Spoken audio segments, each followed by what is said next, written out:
Sí, Ahí por se eso. ve. Sí, se ve perfecto.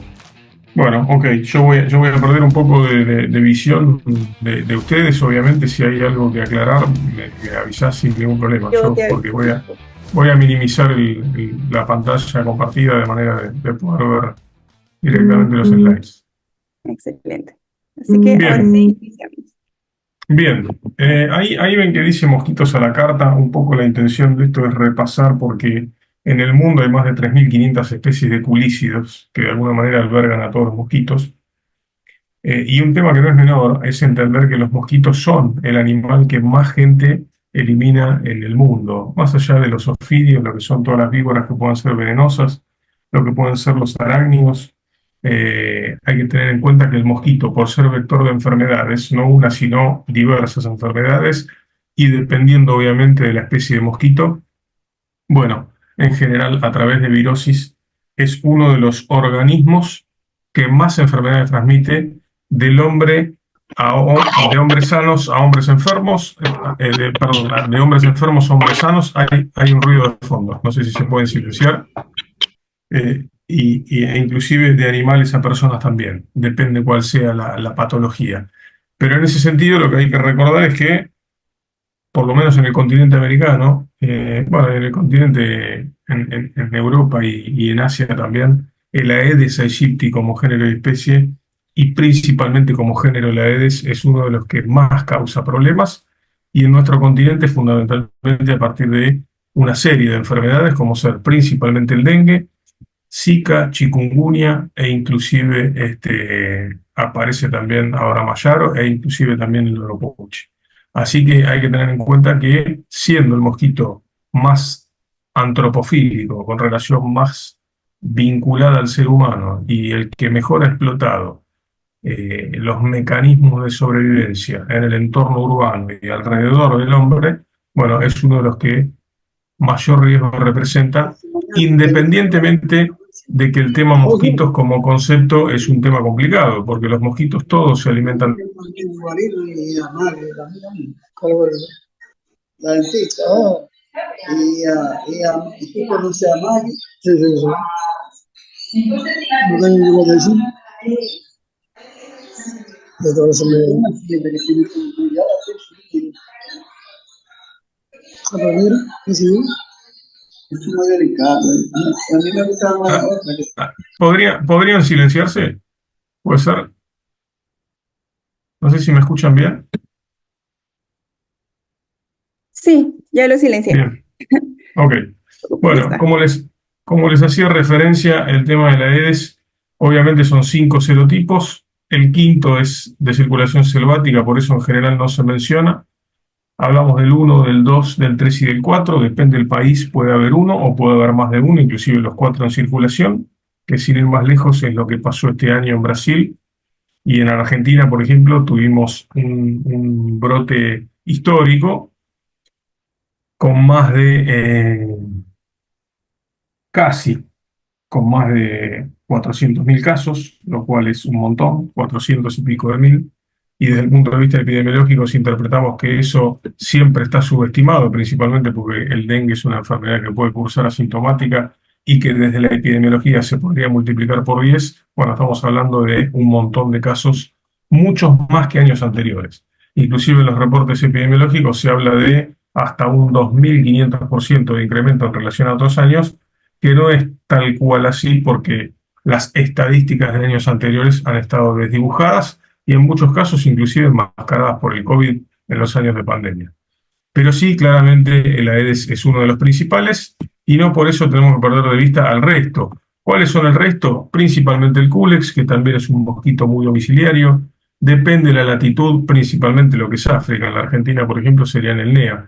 Desconozco exactamente en el resto de los países de la región qué nivel de densidad de población hay de anófeles, pero su principal enfermedad es la malaria.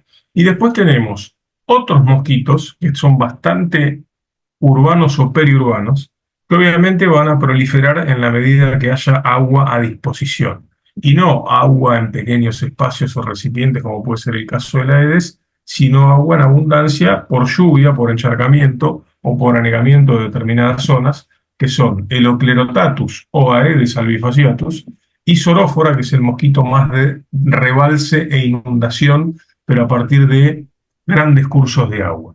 Pero el que más, por ejemplo, este año ha puesto sobre la mesa el tema de mosquitos en particular en la Argentina ha sido Oclerotatus, que no es el mosquito que transmite más enfermedades, porque se lo relaciona con la encefalitis del oeste. Ha habido algunos casos de quinos, obviamente, pero desde el punto de vista de la enfermedad transmitida al hombre, sin ninguna duda el más problemático ha sido en la región el Aedes aegypti. Nos preguntan si puede ser asintomático el Zika. ¿Cómo? Nos preguntan Araceli Castro, Servicios Agropecuarios, si puede ser asintomática, Calla tu hermana que tengo una asintomático reunión. el Zika. Cualquier virosis puede ser asintomática en realidad. Depende mucho de la idiosincrasia de la Ella persona. acá viene con hoy. No sé quién está con el micrófono abierto. Sí, ya les Bien, hice la algunas consideraciones que tenemos que tener en cuenta. Hay dos recursos que necesariamente el mosquito requiere para proliferar. El primero de ellos es agua. Sí o sí requieren de agua. Más allá de que los huevos pueden tolerar muchos periodos de falta de agua o inclusive de sequía, porque pueden tolerar en el ambiente con una viabilidad de los embriones dentro del huevo de hasta un año, a veces un poco más, inclusive un año y medio, dependiendo de la especie. Esos huevos en el ambiente van a esperar a ser rehidratados, no rehidratado el huevo en sí, ¿no? Sino rehidratado el espacio en el cual esos huevos han sido colocados, y las larvas van a emerger y se va a completar el ciclo, dependiendo de la temperatura, en un periodo corto y relativamente rápido de 7 días, entre 7 y 10 días. Eso habla de un alto potencial biótico, obviamente, sobre todo por el nivel de densidad de huevos que puede poner una hembra, que también, dependiendo de la especie, puede rondar entre 200 y 300. No todos los huevos puestos en el mismo lugar. Ahora después vamos a hablar un poquito más específicamente de eso, porque también a partir de la oviposición podemos reconocer género y especie, fundamentalmente especie, fundamentalmente género. Pero lo que hay que considerar es que agua hace falta. En el caso de la Aedes, con una gran capacidad de explotar los pequeños sitios de acumulación de agua, que puede ser desde una tapa de bebida de una botella hasta el encuentro de dos hojas en una planta de aloe vera que acumulen agua, o bien en el caso del Culex, o en el caso de Sorófora, o bien en el caso de Oclerotatus, que pueden explotar acumulación de agua o encharcamiento en medida un poco más grande. Aquí Entonces, tengo un par, sí. discúlpame que te interrumpa, Guillermo, un par de preguntas interesantes. Primero, Lalo del Pozo pregunta si también puede pasar esto en suelo húmedo, de repente, sin necesario de charcos de agua como tal, sino en esa humedad del suelo. No, lo que sí pueden hacer es oviponer. En la humedad del suelo, o inclusive sin que haya presencia de humedad, algunas especies, como por ejemplo Sclerotatus, tienen la capacidad de detectar una baja concentración de geosmina, que la geosmina es una sustancia volátil generada por fermentación, por bacterias del suelo y por hidratación, donde esa geosmina es detectada por las hembras de mosquito, que inclusive en un lugar donde no hay agua, pero sí sensan que se va a acumular agua, pueden oviponer, pero necesitan agua para proliferar. Tienen que estar de alguna manera moviéndose en el curso o en el sitio de acumulación de agua, obviamente recogiendo materia orgánica para alimentarse e intercambiando oxígeno a través de los sífonos respiratorios, pero no se van a criar en tierra. En tierra, a lo sumo, dependiendo de la especie, pueden ser colocados los huevos. Excelente. También tenemos una pregunta justo sobre Argentina. Sergio López nos pregunta, ¿en Argentina en especial se estaría convirtiendo en un país más tropical? ¿Y qué papel estaría jugando este fenómeno con este tipo de mosquitos, en especial el Aedes? Y si podrían venir algún otro tipo de otros países más tropicales en Argentina. ¿Sí podrían qué? Nos pregunta, ¿y podrían venir algún otro tipo de otros países más tropicales en Argentina? Creo que la última parte por ahí como que no termina de entenderse. Algún otro tipo de mosquitos. En realidad no hacen Sí, falta más para que exactamente. se transforme en un problema. Lo cierto es que en la Argentina tenemos más de 225 especies de mosquitos, digamos, ya son un montón, pero sin ninguna duda el más problemático sigue siendo Aedes. En relación al clima y a la tropicalización, sí está claro que el invierno es menos riguroso. El invierno no marca ya un punto de inflexión o interrupción de los ciclos. De hecho, ahora estamos rotando entre 6 grados en el periodo de baja temperatura del día y yendo hasta 16 grados a lo sumo en el periodo máximo del día. Sigue habiendo mosquitos, muy baja densidad de Aedes aegypti, de hecho los casos de dengue han bajado rotundamente, pero sí hay mucha actividad de otros mosquitos como el Oclerotatus. Claramente la tropicalización hace que la actividad de mosquitos se prolongue. Y el gran problema de que se prolongue en el tiempo, sin importar la especie, es que cuantos más mosquitos llegan al periodo desfavorable, muchas más hembras son las que están en el ambiente poniendo huevos. Por lo tanto, el pool de huevos que va a quedar en el ambiente para esperar nuevamente el periodo favorable de humedad y de temperatura va a ser mucho más grande también. Entonces sí, Justo, respondiendo a eso, claramente la tropicalización es un serio problema desde el punto de vista de la salud pública y de los mosquitos. justo Miguel nos pregunta, ¿en qué etapa del ciclo el Aedes es más sensible de repente? De repente en la etapa larval, en sus inicios. En realidad depende. Lo más tolerante es el huevo, claramente, porque es el que pasa el periodo favorable. Lo más sensible, sobre todo si hablamos de deshidratación, va a ser la larva.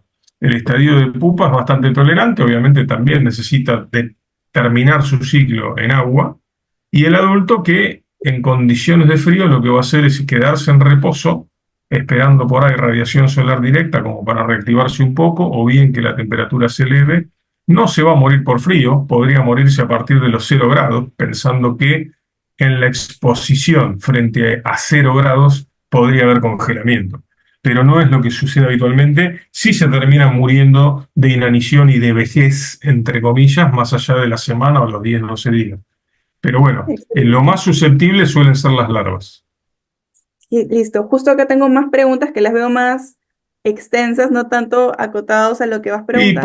por ahí Las sugiero guardamos que hagamos para más una tarde. recopilación de Sí, preguntas al final, como para que esto no se trabe y, digamos, terminemos de pasar sí, los sí, sí, slides y después sí abramos el conversatorio. claro, porque capaz algo que preguntan, como acá dice, ¿qué tipo de insecticidas? Pues bueno, ya lo vas a ir respondiendo en lo largo de la Pero si ahí decía presentación. ahora Perú 6. Entonces, Sí, este tipo de cositas se van a ir respondiendo y al final vamos recopilando todas las que se van repitiendo. sí, Así que, nada, correcto. Guillermo, te dejo que sigas con la presentación. Bien. Ahí lo que están viendo es otro tipo de escenario. Fíjense, del lado de la derecha de la pantalla, los escenarios que explotan muy bien a Aedes aegypti. De hecho, insisto, todo pequeño recipiente que acumule agua, ya sea en un peridomicilio o dentro de una vivienda, hay que revisarlos permanentemente. ¿Por qué además? Porque siendo que el Aedes es un mosquito muy antropofílico, como dije al inicio, también es cierto que en países donde en el invierno, otoño-invierno, baja la temperatura a nivel de que esa temperatura verdaderamente sea un factor de control, este mosquito, si vive dentro del domicilio y uno no tiene la precaución de evitar que las hembras pongan huevos en los floreros, por ejemplo, internamente o intradomiciliariamente podría mantener un ciclo de vida normal. Entonces, bueno, hay que considerar que es un mosquito de vida intradomiciliaria. En las imágenes de la izquierda, lo que tenemos son zonas de encharcamiento, piletas descuidadas donde no está regulado el pH ni por supuesto el contenido de materia orgánica, y agua de rebalse de ríos, que son todas las condiciones ideales para que proliferen las otras especies de mosquito, principalmente Culex, seguido, depende de la latitud, por el caso de Oclerotatus o Aedes albifacinatus, y en el caso de Sorófora, que es más raro y que además es un mosquito mucho más periurbano rural, con una proboscis mucho más marcada, con la posibilidad de alimentarse muy bien a partir de diferentes especies animales, que en cierta medida también lo puede hacer el Oclerotatus. ¿Qué pasa cuando tenemos este tipo de escenario? Donde en este tipo de escenario podemos encontrar no una especie de mosquitos, no dos, a veces 3 o 4. Depende también un poco la temperatura. ¿Por qué digo la temperatura? Porque en el caso de el Oclerotatus es un mosquito que tolera mucha menos temperatura que la Aedes aegypti, que es mucho más susceptible a bajas temperaturas. La actividad de la Aedes aegypti baja notablemente por debajo de los 15 grados, mientras que el Oclerotatus va a bajar por debajo de los 10 y donde en realidad en el tiempo se sostenga esa temperatura baja, pero que fundamentalmente y adicionalmente no encuentre agua. Si hay agua y la temperatura está por encima de los 10 grados, es un mosquito que puede mantener actividad. De hecho, es en el territorio argentino el que más se encuentra en Patagonia de todas las especies de mosquitos. ¿Qué pasa con este tipo de escenario? Que en general la gente suele entrar en caos porque ve una gran diversidad de mosquitos, no tiene la capacidad de diferenciar por ahí a veces una Aedes aegypti de otra especie de mosquito, y cuando se habla del dengue y en simultáneo hay mucha presencia de mosquitos, la gente no discrimina si es un mosquito que transmite o no la enfermedad, pero sin embargo entra en caos porque sabe que hay virus en circulación y que puede ser transmitido por los mosquitos. La otra necesidad innegociable de estas especies es la sangre, que obviamente ni agua ni sangre son dos factores determinantes para que proliferen y nunca van a estar ausentes, porque siempre va a haber una persona, porque siempre va a haber una mascota o siempre va a haber un animal de sangre caliente que les sirva de fuente de alimentación y siempre de una manera u otra e inclusive adaptándose, si es que vamos a suponer que el planeta entra ahora en un estado de sequía y se mantiene por muchos años, los mosquitos no van a desaparecer, sin ninguna duda se van a ir adaptando y van a ir explotando, así como lo hace la Aedes aegypti, muy bien esos espacios que artificialmente acumulan agua en manos del ser humano. Esta es una imagen importante también. El tema que tiene que ver es una relación de la función de la oogénesis, de la ovogénesis, de la formación de huevos en función de la alimentación a partir de sangre. Fíjense en la primera imagen, en la 1, la hembra, porque esto hay que tenerlo claro y recordarlo siempre, la mayoría de ustedes ya lo saben igualmente, ¿los mosquitos son hematófagos? Sí, las hembras. Ambos dos, tanto las hembras como los machos, también tienen un periodo en el cual se alimentan de sustancias azucaradas, a partir de néctar, que lo necesitan para las actividades habituales y las funciones convencionales en el caso del macho, y en el caso de la hembra también, para la multiplicación y para en las actividades de vuelo. ¿Qué le aporta la hembra a la sangre? Bueno, obviamente las proteínas para que los huevos sean fértiles y de ahí los embriones terminen dando origen a las larvas. Fíjense, la imagen 2 es una hembra ingurgitada, alimentada a represión, y a medida que se va oscureciendo la sangre, porque la va metabolizando, también se va copando de color blanco el abdomen. ¿Por qué?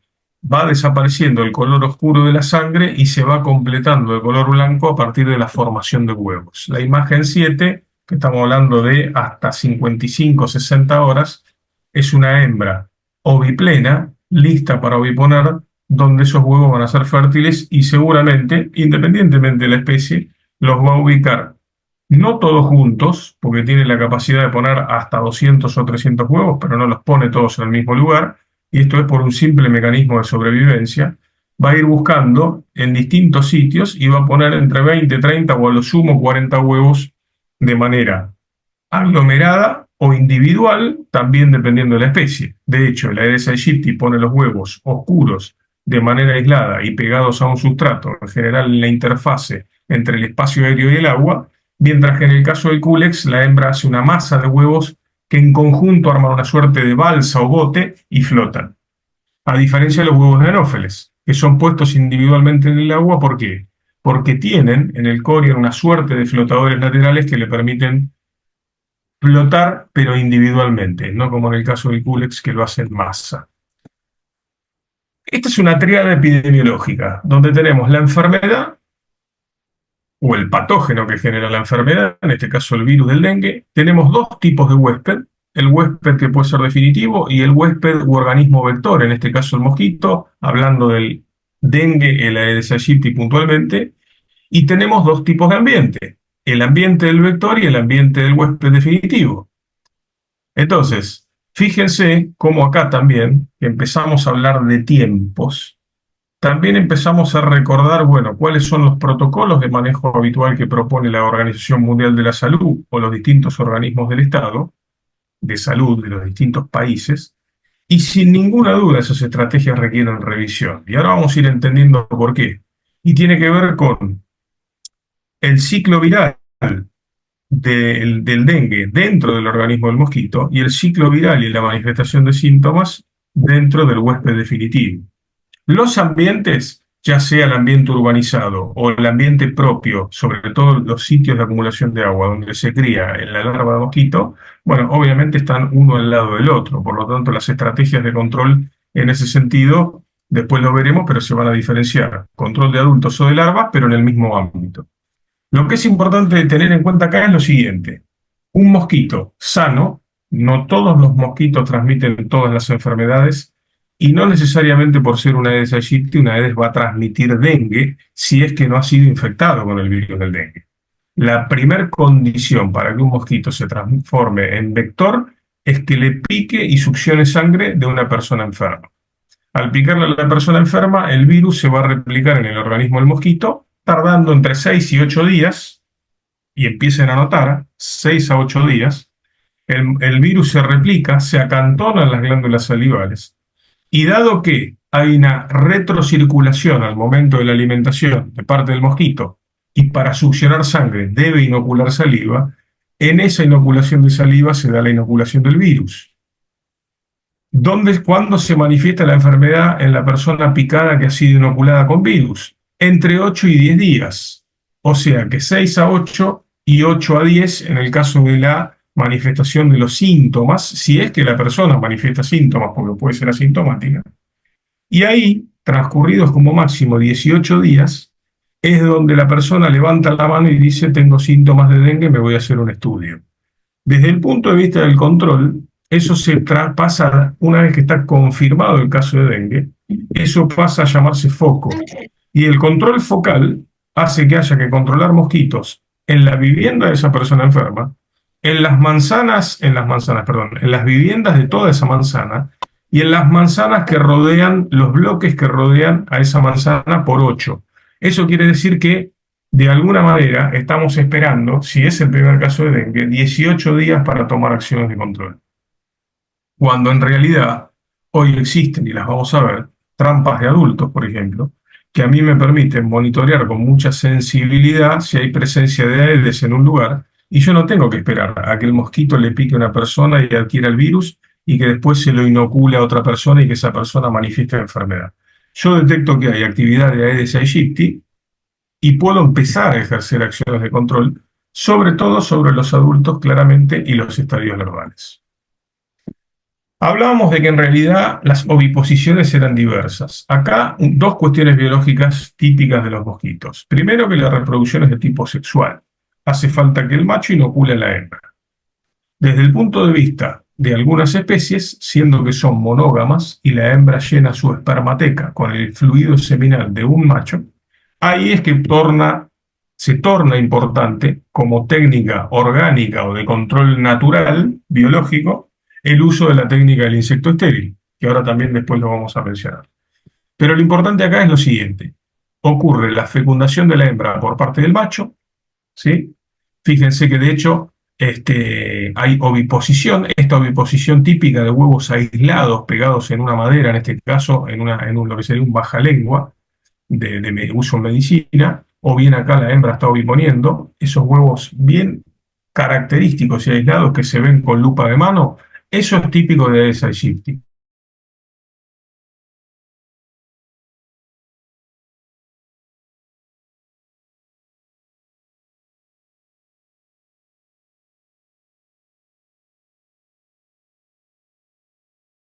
Un mapeo de presencia de Aedes aegypti en diferentes zonas. Eso es una ovitrampa, no es ningún desarrollo complejo, es un recipiente negro conteniendo agua y en este caso la lengua, que es donde la hembra va a oviponar. Trampas para adultos, y fíjense que ahí lo mencionamos como vigilancia entomológica. La vigilancia entomológica se realiza a lo largo de todo el año. No se deja de hacer en aquellos lugares donde hay invierno porque bajó la temperatura y puede no haber mosquitos. ¿Por qué sobre todo? Porque, como decíamos en el caso puntual de Aedes aegypti, siendo un mosquito tan peridomiciliario y muy antropofílico, bueno, va a estar en condiciones de temperatura acomodada en relación al entorno domiciliario, no frío necesariamente o no muy frío, y necesitamos monitorear a lo largo de todo el año qué pasa con la actividad de la Aedes. ¿Qué es lo bueno de capturar adultos? Que uno está visualizando no solo qué especie de mosquito es, sino también los niveles de densidad de población. El ciclo de vida, típico ciclo de un díptero, en este caso los culícidos con metamorfosis completa,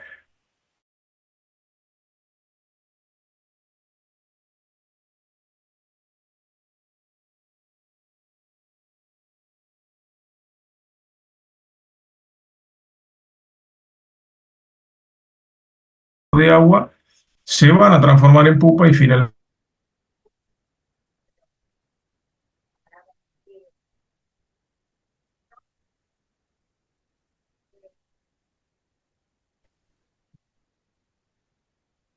Me perdí, ¿no? Por unos instantes.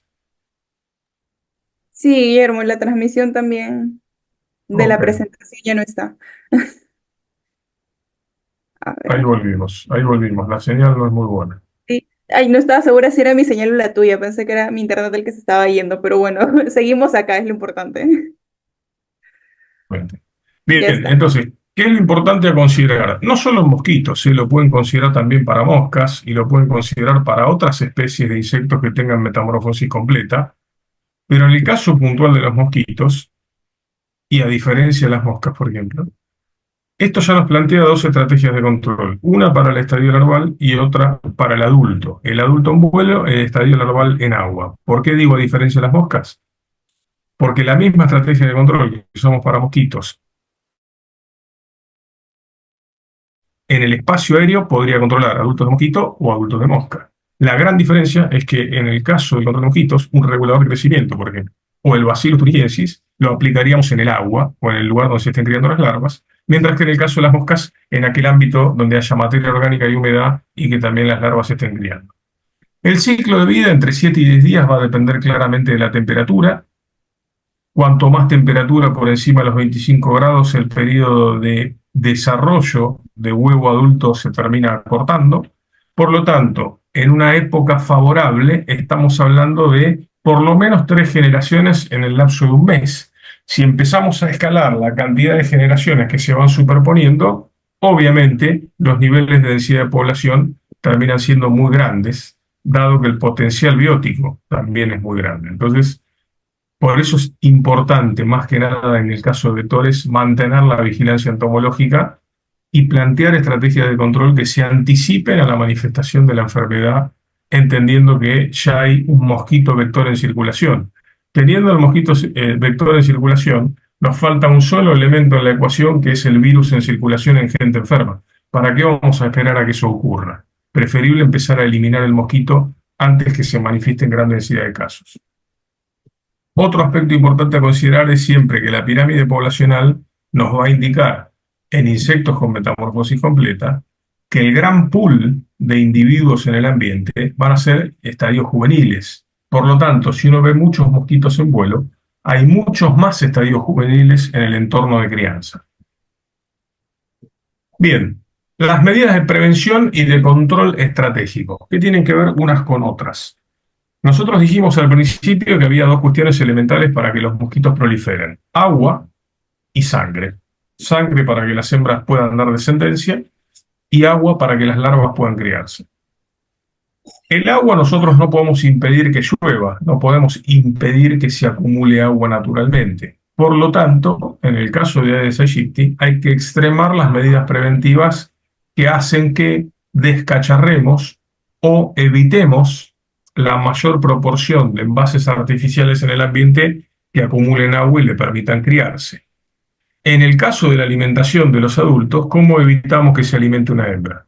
Utilizando barreras físicas de ingreso a las viviendas, por ejemplo, utilizando telas mosquiteras, utilizando ropas claras y largas, utilizando repelentes. Los repelentes habituales, con concentraciones que van del 2,5 al a veces hasta el 25% de dietiltoluamida, son repelentes muy activos, lo mismo que el IR3535 o la icaridina o picaridina, más o menos dependiendo si son lociones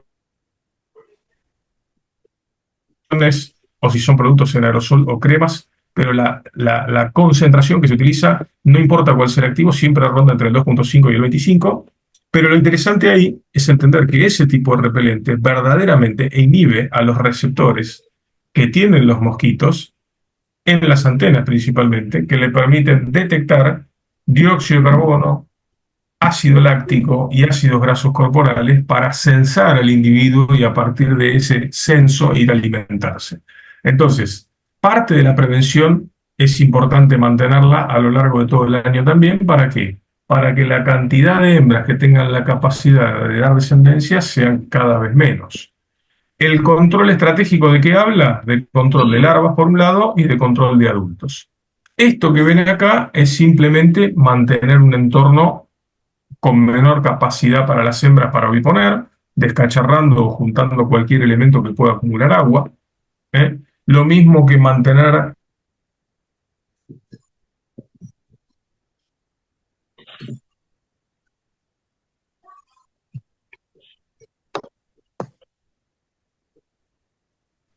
esos pastos crecidos, siempre son sitios de reposo.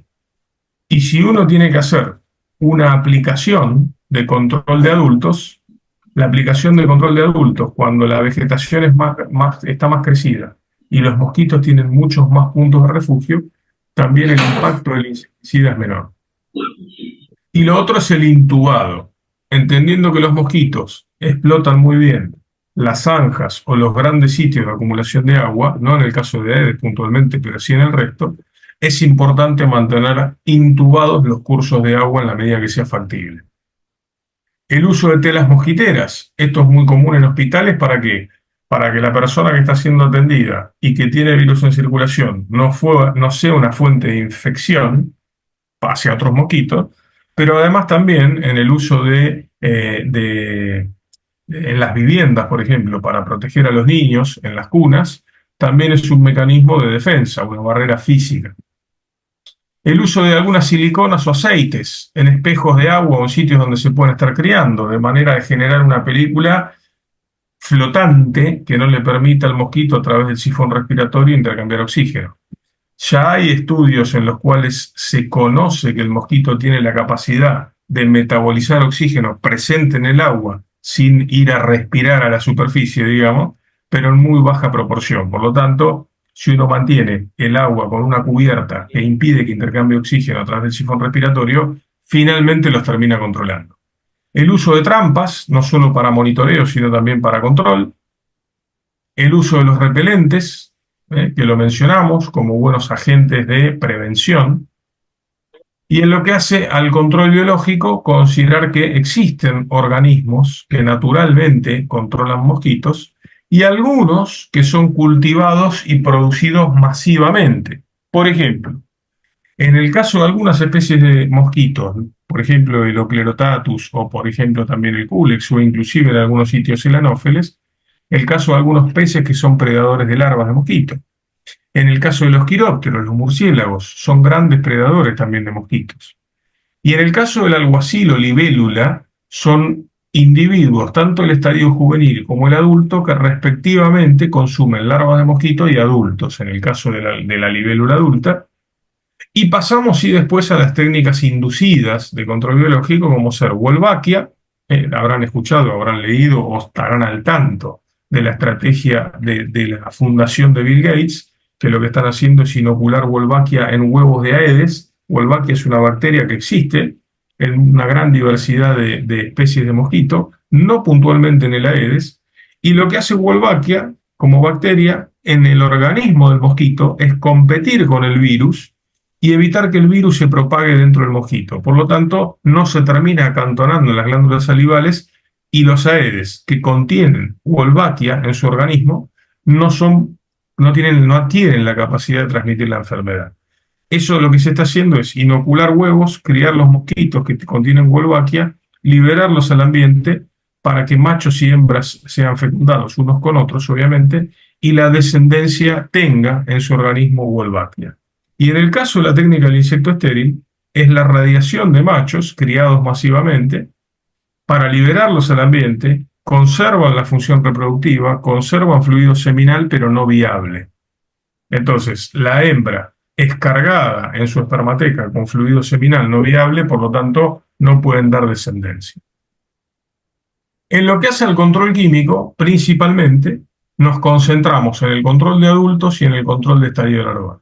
No en el control de huevos, porque es muy difícil llegar a la concentración adecuada de los reguladores de crecimiento que atraviesen el corión del huevo y puedan generar daño embrional, y no en las pupas, porque en general en las pupas algún IgR sí puede penetrar y puede generar alteraciones en el adulto que vaya a salir, pero en general el control va a estar focalizado en larvas. ¿Por qué?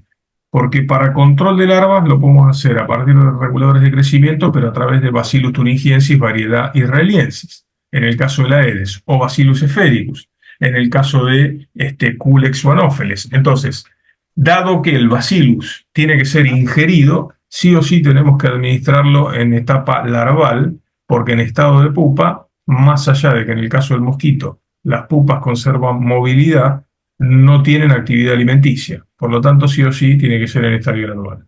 Y el control de adulto en vuelo o en reposo, ya sea con aplicación residual o bien aplicación de ultra bajo volumen, donde las gotas suspendidas en el aire van a impactar contra los mosquitos en vuelo, sin importar la especie de mosquito en este caso. Bueno, estos son larvicidas, algunos que tiene chemotécnica y adulticidas. Simplemente acá, dependiendo del país, será un producto u otro, pero lo que sí hay que tener en cuenta es que dentro del uso de los larvicidas pueden estar los diversos formulados de Bacillus thuringiensis o los diversos formulados, inclusive sólidos, inclusive briquetas de liberación controlada, como por ejemplo las que tiene Clark, para control de larvas de mosquito.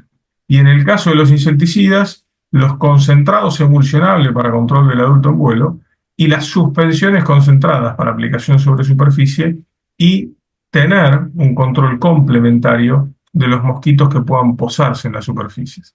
En este caso, lo que hay que considerar es que en el Aedes aegypti se había dejado de utilizar la aplicación residual, pero ya hace 4 años, si mal no recuerdo, la OMS hizo resurgir el manual de rociado residual intra y peridomiciliario para el control de Aedes, donde queda muy claro en realidad que el principal efecto es más de repelencia que de control, pero finalmente es una aplicación adicional. Lo principal acá es concentrarse en el control de larvas y en el control de adultos por contacto y volteo. Distintos tipos de aplicaciones con termonebulizadoras, obviamente, en este caso utilizando un hidrocarburo o un queroseno desodorizado o gasoil como vehículo del insecticida, donde no tiene mucho sentido si pensamos que una aplicación de ultra bajo volumen con niebla fría o una aplicación con termonebulizadora pero base agua tendría mucho menos impacto ambiental y no alteraría la eficacia de control, porque está comprobado que sin utilizar gasoil y si agua con antievaporante, la eficacia de control termina siendo la misma. Las aplicaciones de medio a alto volumen no son lo ideal. Siempre hacer algo es mucho mejor que no hacer nada, pero dependiendo de la hora del día en la que lo hagan, pueden tener un cierto efecto para controlar otras especies de mosquitos, pero no necesariamente la Aedes aegypti, que deberían ser aplicaciones de ultra bajo volumen realizadas en el ámbito urbano, en el peri e intradomicilio, durante las horas del crepúsculo. Bueno, el uso de reguladores de crecimiento y el uso de aplicaciones de ultra bajo volumen, como les decía recién, o intra o peridomiciliarmente, que son las acciones típicas que se realizan cuando se hace el control focal y la coronación del foco. Es decir, tratar, como ya dije en algún momento, la vivienda en la cual la persona enferma manifestó síntomas y se comprobó mediante el testeo necesario, tratar las viviendas que rodean esa casa y también tratar las manzanas aledañas. Bueno, ¿qué es clave a la hora de hacer tratamientos espaciales y sobre todo desde el punto de vista de la salud pública? Tener mucha claridad de cuáles son las áreas a tratar. ¿Cuál es el gran problema cuando hay brotes de dengue, como ocurrió este año en la Argentina? Que dado que es mucha la densidad de gente enferma, se terminan tratando regiones, provincias o ciudades enteras. Lo que es muy importante ahí para no hacer tratamientos ineficientes e ineficaces es tener clara la superficie a tratar para generar y utilizar la concentración de activo en la aplicación necesaria por hectárea. Bien, ¿por qué se utilizan aplicaciones de ultra bajo volumen? Piensen que una gota de 500 micrones que cae al piso en cuestión de segundos nos permite generar, si rompemos esa gota mediante aplicación de ultra bajo volumen, 8.000 gotas de 25 micrones en lugar de una. Con la capacidad de esas 8.000 gotas, si son bien aplicadas, con el antievaporante que corresponda, suspendidas en el aire hasta entre 14 y 20 minutos, depende a qué altura sean liberadas, y eso va a estar flotando en el ambiente con la factibilidad de impactar contra un mosquito que venga en vuelo. Por eso, en general, en control de voladores y principalmente mosquitos, se utilizan equipos de ULB, ya sea generadores de niebla fría o de niebla caliente con las termonebulizadoras. La actividad del vuelo del mosquito, dependiendo de la especie de mosquito, es importante. ¿Por qué les digo eso? En el caso de Aedes aegypti, tiene una actividad de vuelo crepuscular, o más bien en las horas de baja radiación solar. No significa que el mosquito, lejos de la radiación solar directa, no se va a desplazar en las horas del día. Eso es mentira, es decir, sí se desplaza e inclusive sí se puede alimentar, pero sí es verdad que su principal banda horaria para mantenerse activo es entre las 8 de la noche y las 6 de la mañana, también dependiendo de la latitud, pero esos son los momentos ideales en los cuales uno debería hacer aplicaciones para control de Aedes. Si hablamos de Oclerotatus, por ejemplo, que es un mosquito bien de exterior, un mosquito con actividad a lo largo de todo el día, una aplicación fuera de las bandas horarias de las de Aedes aegypti podría ser igualmente efectiva, considerando que dependiendo del momento en el cual uno esté aplicando, si aplico a las 12 del mediodía con una gran convección de aire caliente hacia arriba, aplicando con ultra bajo volumen, bueno, esa niebla que debería desplazarse horizontalmente a nivel del suelo y a la altura que uno haya generado la aplicación, no más allá de los 7 metros de altura por ahí, bueno, esa niebla en vez de desplazarse se va a evaporar y va a tender a ascender rápidamente, por lo tanto va a dejar de ser efectiva. Por eso, más allá de que la actividad de otros mosquitos no la puede ser diurna, hay que tener estas consideraciones a la hora de realizar las aplicaciones. Lo siguiente es la velocidad de desplazamiento del vehículo y la velocidad de desplazamiento del aire. Si no hay viento, no hay brisa, difícilmente vamos a tener una aplicación efectiva. ¿Por qué? Porque precisamente no se va a desplazar. Y lo otro que hay que considerar es la velocidad de desplazamiento del vehículo, que siempre va a ir en posición opuesta a la dirección del viento, es decir, va a ir hacia el lugar de donde viene el viento, y no se debería desplazar más allá de los 10 kilómetros por hora. ¿Por qué? Porque si me desplazo mucho más rápido, dependiendo del caudal que tenga en el equipo, la descarga de ingrediente activo por unidad de superficie puede ser deficiente. Entonces, hay que considerar para dosificar bien qué producto voy a utilizar, cuál es el ingrediente activo que tiene, en qué concentración se encuentra en la formulación, cuál es la dosis de uso por hectárea que recomienda el fabricante, cuál es el caudal del equipo, para saber cuánto caldo de insecticida tengo que preparar para descargar la cantidad de ingrediente activo efectiva por unidad de superficie. Bueno, dos aplicaciones con un mismo equipo, una con gasoil o petróleo y la otra con agua y antievaporante. Fíjense, las nieblas se ven diferentes. La de la izquierda tiene un impacto de marketing, si se quiere, mucho más marcado, pero desde el punto de vista de la eficiencia son exactamente iguales.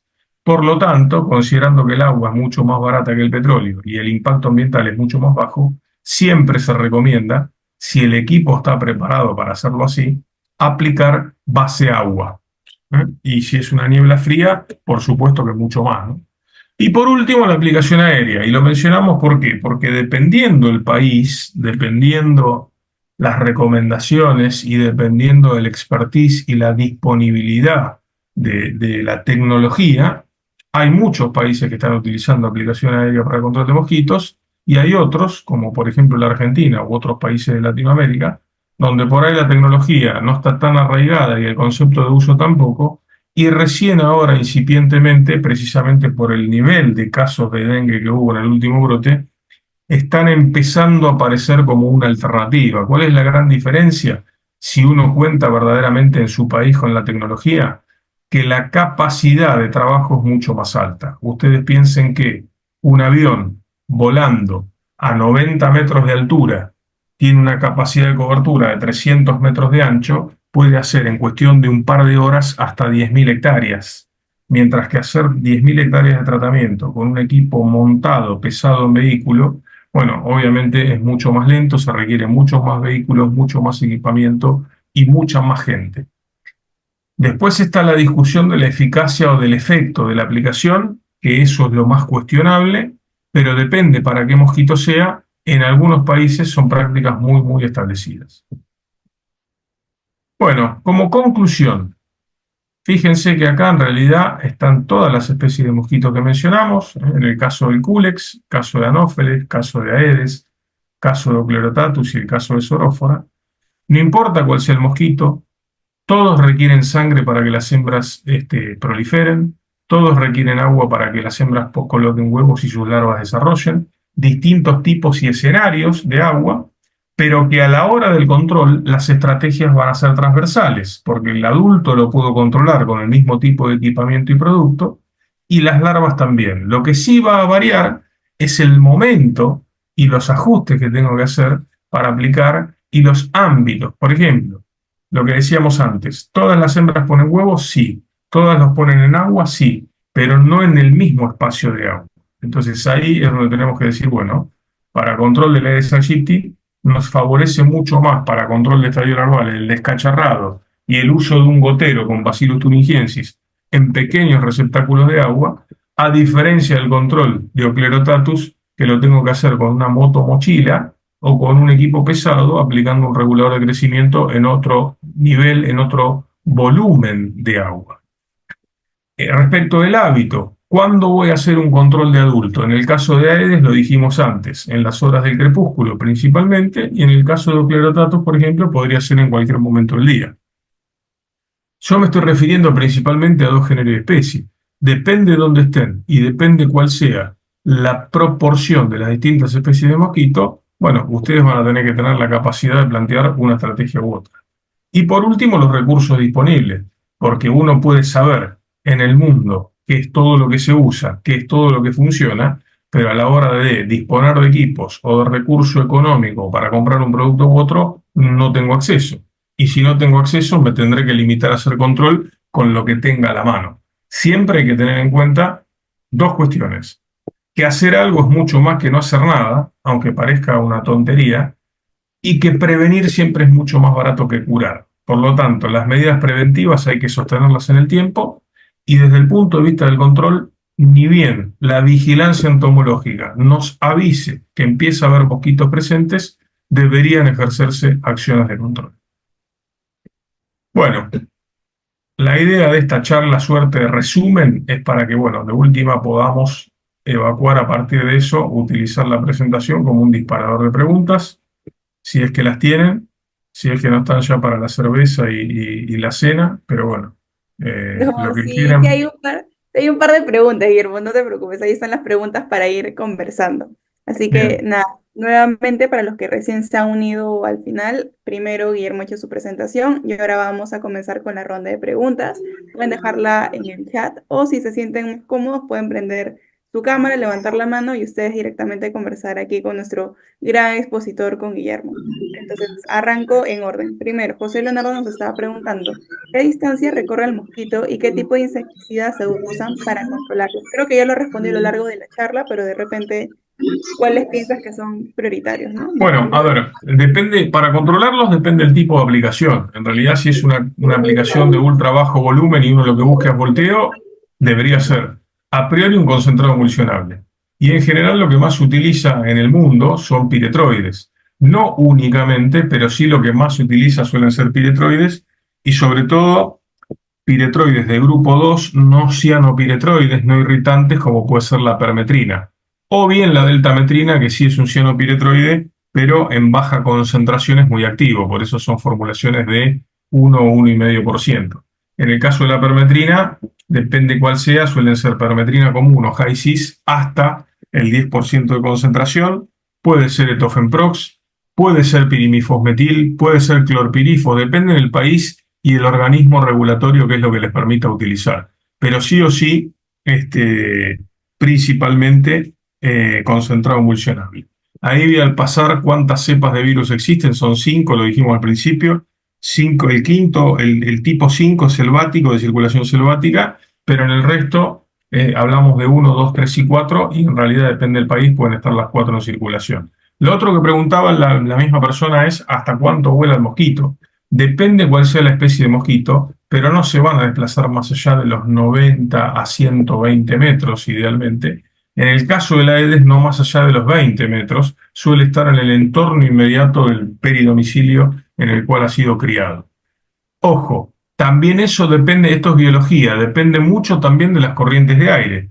Uno puede decir, una Aedes aegypti no vuela más allá de los 20 o 30 metros en torno al ámbito en el cual se crió, pero si hay un momento en particular, frente a una tormenta tropical o lo que fuera, que hay fuertes corrientes de aire, perfectamente lo puede desplazar. Perfecto, y justo con la última pregunta que dice cuántas cepas de virus del dengue existe, hay otra que va de la mano de Lalo del Pozo, que pregunta si existen pruebas rápidas del dengue pensando en estudios preventivos comunitarios, o sea, en la etapa antes de Sí, la claro. epidemia. Sí, Ajá. de hecho, Rentokil a nivel mundial tiene hoy o está estableciendo un sistema de monitoreo de adultos que se llama ECOVEC, que lo que hace es capturar adultos, ese mismo adulto se puede colectar, enviar al laboratorio y por PCR en 24 horas tener claro si ese mosquito tenía o no virus en circulación. Eso para saber si tiene o no virus en circulación, o si tiene virus, perdón, presente en el organismo del insecto, pero insisto, no hace falta esperar a que inclusive el PCR nos diga si hay o no virus. Lo importante ahí es tener claro que ya capturamos a Aedes aegypti. Ahí vi también que una persona preguntó si la motomochila era lo más genérico. La realidad es que sí. Si uno no tiene mucho recurso para invertir, digamos que la motomochila sería lo más versátil para hacer control de las distintas especies, pero considerando que son equipos que van a generar medio o alto volumen en relación al tamaño de gota, y esas gotas van a caer muy rápidamente. En general, lo que se puede dosar a ese tipo de equipo, que de hecho viene provisto, son boquillas que permiten, con el flujo de aire y minimizando el caudal, romper más las gotas, de manera que por ahí esas gotas floten un poco más en el ambiente, pero no así como un equipo de ultra bajo volumen, donde sabemos que el rango de gotas va a variar entre 20 y 50 micrones, donde en realidad la mayor concentración de gotas la tendríamos que tener en torno a los 30 micrones, de manera que sean las que flotan más tiempo en el ambiente. Excelente. También tenemos otra pregunta del ingeniero Guillermo Grancara. ¿Qué antievaporantes recomienda para usar con la termonebulización con agua? Los antievaporantes son varios, se pueden usar dependiendo del equipo. Si es un equipo frío, entre el 6 y el 10%, y si es un equipo de una termonebulizadora, puede ser entre el 10 y el 30%, dependiendo de cómo uno quiera que se vea esa niebla. Y puede ser desde propilenglicol, etilenglicol, polietilenglicol o bien glicerina también. Excelente. La siguiente pregunta de Hugo es, ¿qué tipo de aplicaciones podemos ocupar en dormitorios de hospedaje que no sea tan agresivo para los huéspedes? Y eso sí me parece muy importante, porque ¿qué pasa si Ujú. de repente donde trabajan no es una zona industrial, sino ahí de repente es una zona con mucha circulación, no solo Sí, hospedaje, sí, restaurante? en realidad ahí podría ser un equipo tipo Hurricane que genere un aerosol eléctrico, obviamente utilizando agua, siendo interior no necesariamente hace falta agregarle un antievaporante y con la dosis de uso volumétrica que le recomienda el fabricante dependiendo el producto que utilicen. Y siempre hacer una aplicación no a saturación, que no sea una aplicación residual, sino que sea una aplicación espacial que estamos hablando con un equipo Hurricane de una aplicación es una cuestión de segundos a veces, dependiendo del volumen del ambiente a tratar. Pero finalmente es la disposición de un aerosol. Excelente. Luego, otra pregunta que tenemos es de Daniel. ¿Cómo sobreviven los mosquitos Anopheles y Culex en temporada de sequía? A ver si los pronuncio bien a El, los el dos. estado de resistencia siempre son los huevos. El huevo es el que va a quedar expectante de que el espacio en el cual fueron colocados reciba agua nuevamente y ahí completen el ciclo a partir de la emergencia de las larvas, sus 3 estadios larvales, la pupa y finalmente el adulto. Excelente, a ver. Por ahí si tienen más preguntas pueden escribirlas en la cajita. Recuerden que esto es para conversar. Acá tenemos a Guillermo para que nos resuelva todas las preguntas respecto al tema de los mosquitos. Yo personalmente me he quedado con la frase que dijiste que es mucho mejor las medidas preventivas que realmente el costo que luego va a ser tratar de tratar al mismo mosquito y el problema que ya está. Justo eso me agrada bastante porque lo vinculo con el mismo software de RupiPest, ya que Sí, es lo que se busca desde el software, hacer las medidas preventivas y fidelizar al cliente, no solamente para que te busque en el problema, sino para tener un plan de trabajo a lo largo del tiempo y evitar sí, este tipo de lo que situaciones. hay que considerar acá es el ser humano apareció hace 315.000 años en la Tierra, es el último que apareció, cuando en realidad las distintas especies de mosquitos, las distintas especies de insectos en general, y sobre todo las plagas contra las que nosotros batallamos día a día, están hace millones de años. Entonces, los mosquitos están y no van a desaparecer. Las medidas preventivas son las que hacen que al menos no se propague tanto la enfermedad. Y desde el punto de vista del control, principalmente de mosquitos, que son los vectores en este caso, es muy, muy importante mantener siempre la vigilancia entomológica para tener claro en qué lugar se manifiesta en la población, dónde empieza a haber presencia de mosquitos y ahí ejercer las acciones de control.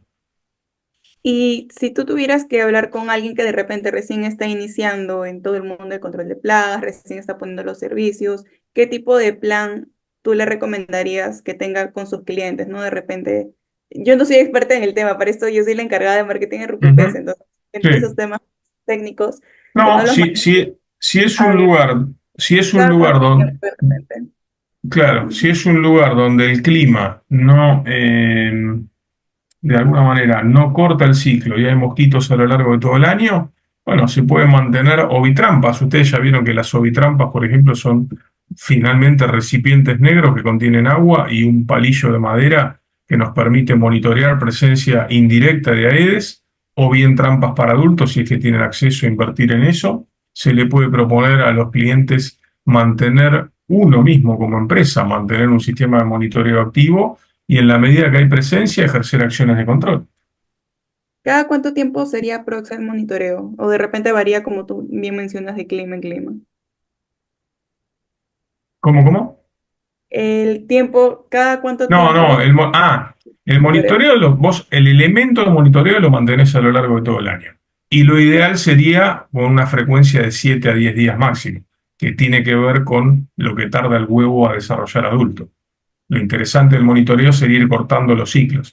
Ahí alguien preguntó cuándo se reportó el caso cero, creo, me pareció leer. No tengo ni la más Sí, remota idea.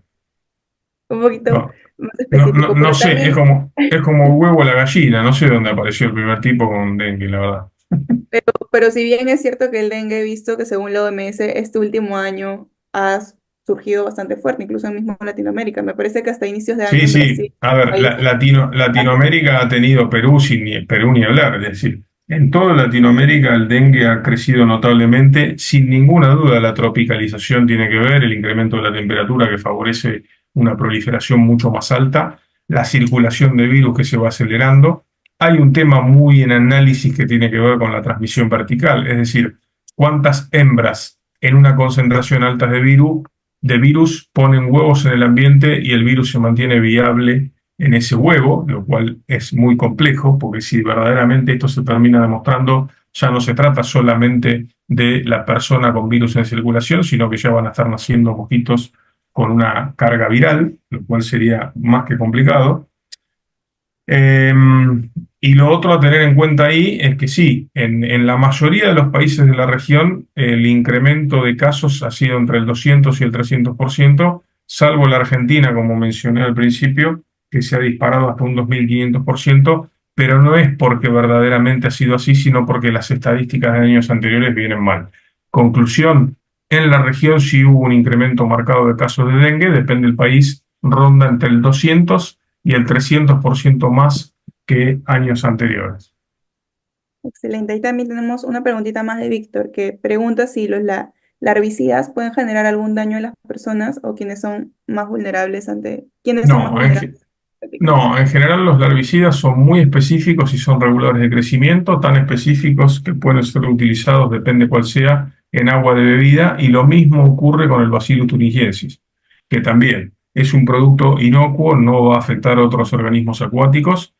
Obviamente, desde el punto de vista del regulador de crecimiento, si uno tira un regulador de crecimiento en agua, no va a afectar peces, no va a afectar sapos, no va a afectar anfibios, pero si hay, por ejemplo, estadios juveniles de libélulas, sí se van a ver afectadas de la misma manera que una larva de mosquito. Es decir, no van a completar el ciclo de vida. Excelente. También Guillermo nos dice, más que nada respecto a la presentación se puede compartir. Guillermo, sí te comento que esta presentación se está guardando, luego posteriormente lo vamos a subir a nuestro canal de YouTube, le vamos a enviar un correo para ahí que lo puedan volver a revisar, chequear cuantas veces lo necesiten, así que no se preocupes, esta información va a quedar ahí. Entonces, no sé si hay alguna pregunta adicional sobre el tema que hayan preparado, los estoy acá leyendo en la cajita de comentarios. Igual, Guillermo, ¿tú crees que en lo que va del año estos casos van a ir bajando? Supongo que sí por el clima, ¿no? Que ya vamos a entrar a invierno. ¿O Bueno, crees que depende dónde, en realidad sí.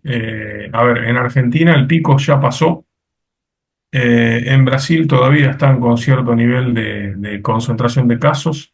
No tengo claro en Perú, pero estimo que también va bajando. Indefectiblemente, en la medida que vamos acercándonos en la zona sur del continente hacia la época más fría y siendo que la Aedes es bastante más susceptible, los casos de dengue van a ir bajando. No creo que desaparezcan por completo, pero sin ninguna duda no va a ser la misma manifestación que obviamente en la época de verano, ¿no? claro, justo Sergio nos pregunta, ¿por qué los mosquitos tienen la tendencia a entrar al hogar por el ser Ujú. humano o es por una cuestión de temperatura dentro del hogar? En realidad las dos cosas. En el caso de Aedes hay una relación muy fuerte a alimentarse intradomiciliariamente del ser humano. No significa que no lo pueda hacer afuera, pero principalmente busca hacerlo adentro. Y en el caso de los otros mosquitos, cuando baja la temperatura, sobre todo en el sur del continente, sí también buscan ingresar para resguardarse del frío. Entiendan que ningún insecto regula temperatura, trabajan a temperatura ambiente, en la medida que la temperatura baja a los 15 grados, el metabolismo desciende. Por eso, cuando ellos sensan corrientes cálidas que salen de una vivienda, tienden a buscar ingresar en las viviendas. Por eso, obviamente, también la alimentación ocurre dentro del domicilio. Claro, porque si algo me ha quedado clarísimo de la presentación son los dos factores de sangre y agua. Entonces, Ujú. creo que hay que tenerlos bastante en cuenta. Bueno, no sé si por ahí hay alguna pregunta adicional antes de cerrar el conversatorio. A ver, no sé si por ahí alguien tiene una pregunta relevante. O por tu misma parte, Guillermo, si de repente tienes algún comentario adicional de lo que hemos estado conversando, algo más para aportar. No, no, reforzar lo que cerramos como conclusión, digamos, que obviamente es clave tener certezas de cuál es la especie de mosquito presente, también tener certezas y llevar siempre a la población un mensaje de No, ¿no? claridad en relación a eso. ¿Por qué? Porque acá, por ejemplo, y sobre todo en mucha entrevista periodística, había que dejar claro que más allá de que seguía habiendo una alta densidad de mosquitos, el mosquito presente era el Ophiolerotatus y que no transmitía el dengue. Mientras el Aedes aegypti iba desapareciendo por un tema de temperatura, el otro seguía estando vigente y como la gente escuchaba la palabra dengue, seguía medio en pánico, pero lo cierto es que nada tiene que ver un mosquito con el otro. Entonces, inclusive desde el punto de vista del control, es muy claro tener presente cuál es el mosquito que está dando vueltas, bueno, y a partir de ahí plantear las estrategias. Y dentro de las conclusiones que mencionamos, un adulto se controla con los mismos equipos y el mismo producto, un estadio larval también, pero seguramente si la especie del mosquito es una u otra, va a cambiar el lugar en el cual hagamos el control de larvas de mosquito o bien el horario en el cual hagamos el control del adulto. Excelente, muchísimas gracias, Guillermo. Igual les quiero recordar a todos que desde RupiPes siempre nos encanta escuchar este feedback positivo, tanto de usuarios como de expertos como Guillermo, para saber qué ir mejorando e ir implementando en la plataforma. Y uno de esos aspectos es justo lo que menciona Guillermo, poder identificar en qué estado está la plaga, cuál ha sido la evolución, cuál es el análisis de tendencias, ir hablando con, no el usuario, no como un cliente más, sino como un aliado estratégico. Mira, tenemos monitoreos cada cierto tiempo, hay que ir chequeando que esto no escale más, sobre todo en lugares, bueno, tanto industriales que tienen altas exigencias con diferentes ISOs, como en lugares comerciales, como de repente los hoteles, los restaurantes, que no pueden parar por una infestación, sino que necesitan a alguien que los ayude con el control y que esté permanentemente chequeando que no escale, sino Ujú. realmente ser un aliado para que su empresa siga subiendo y nosotros también seguir subiendo, porque ese es el punto. Entonces, muchas gracias, Guillermo, por esta presentación. A ustedes, gracias Ah, por la invitación y gracias a tiene ustedes toda por la- conectarse. Sí, de verdad, muchísimas gracias a todos los que se han ido conectando. ya dentro de estos días les vamos a enviar un correo con el link del YouTube para que vean el video nuevamente, lo puedan chequear, revisar, ver qué partes de repente les ha parecido más importante. Así que muchísimas gracias a todos los que se han unido. Nuevamente gracias, Guillermo, y cualquier cosa nos vamos comunicando por el correo. Ahí todos ya tienen el correo de RupiPes, así que muchísimas gracias y ya que tengan una bonita noche. Son libres para disfrutar ya casi el fin de semana. Gracias, buenas noches. Buenas noches con todos.